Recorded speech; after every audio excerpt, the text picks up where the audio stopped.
The parents who chose money over their own daughter. Growing up in a working class neighborhood in Pennsylvania, I was the only girl in the family, the surprise kid after two boys. Mom and Dad always said I was their little miracle, but deep down, I knew the boys came first. Football scholarships, new trucks, the works. Me? I was supposed to be grateful for hand-me-downs. When I turned 16, I got into this elite arts academy, full ride scholarship, the kind that changes lives. I was so excited, practicing my violin every night till my fingers bled.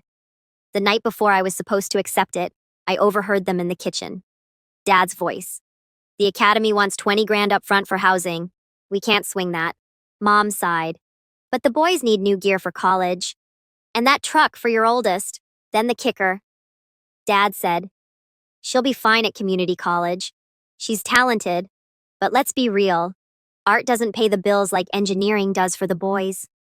I stood there in the hallway, heart pounding, listening as they decided my future without even asking me. They never told me the scholarship covered everything except that one fee. They just assumed I'd never know. Next morning at breakfast, they sat me down all serious. Honey, we're so proud. But the academy isn't gonna work. Too expensive. You'll go to the local school, save us the headache. I looked them straight in the eyes, tears burning. I heard you last night. You chose the boys' dreams over mine. Again. Mom started crying. We didn't mean... I cut her off. You meant every word. You think my talent's just a hobby. I grabbed my violin case, walked to my room, packed a bag, called my aunt in New York.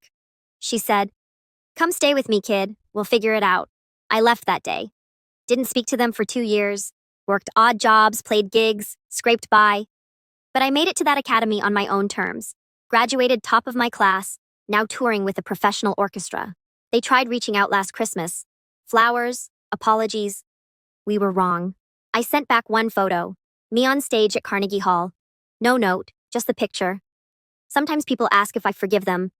Maybe one day. But not yet, because the day they chose money over me, that was the day I learned to choose myself. And I've never looked back.